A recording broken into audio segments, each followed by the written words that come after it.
Dyma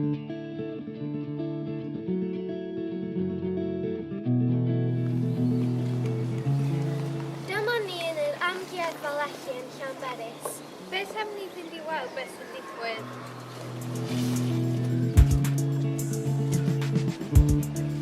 Beth am ni mynd i weld yr olwyn fawr?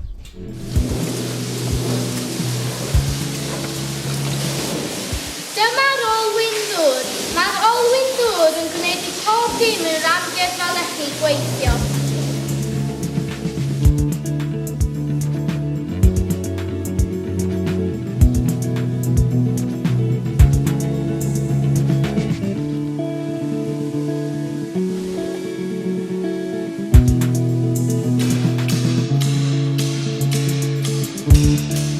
Dyma Carwyn sy'n arddangos hollti anaddu llechi.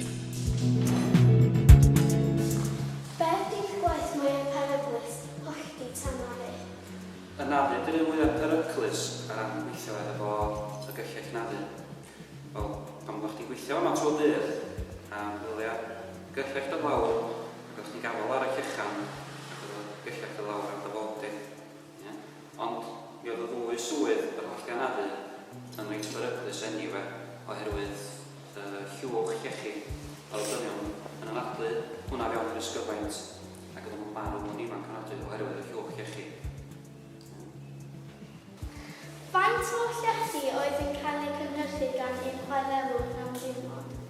Oedd un chwarelwr yn gallu hollti a anafu gwmpas 4,500 o lechi mewn un diwrnod. Fedrwch chi deud rhywbeth amdano y cadw? Gadar yma, sbesial iawn. Yr enw sgynnon ni arno fo ydi Blocking Teen. A pan bos ti wedi sylwi, ti'n gweld tyllia ar y cefn yna?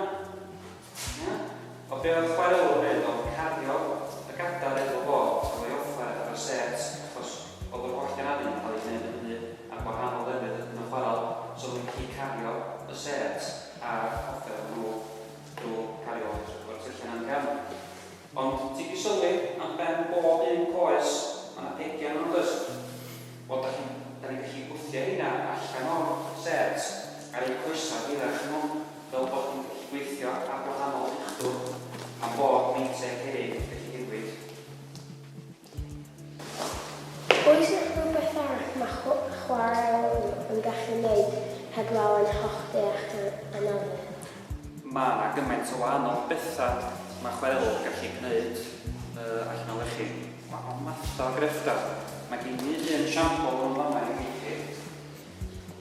Be o'r prentisiad neu salwm oedd i ddangos i sgiliau yn ei amser sbar, mae'n gwneud ffania allan o lechi, fel gwelwyd i yma. Mae un o ein yn gallu cymryd rhywbeth diwrnod a hanner eich i gwneud, ond gwneud nhw gyda nos oedden nhw yn ei amser sbar. A maen nhw'n gallu cael fyny hefyd.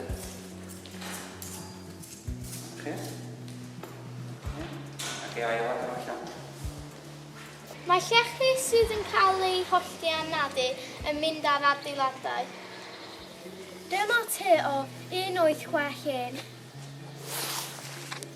Dyma te o 1901. Dyma te o 1969. Roedd y gweithwyr yn nafu siapiau yn y llechi.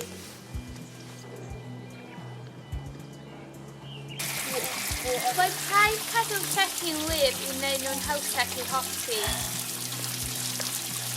Dyma sut roedd rhai chwarelwyr yn dod i gwaith ar y malwod ben hwyl.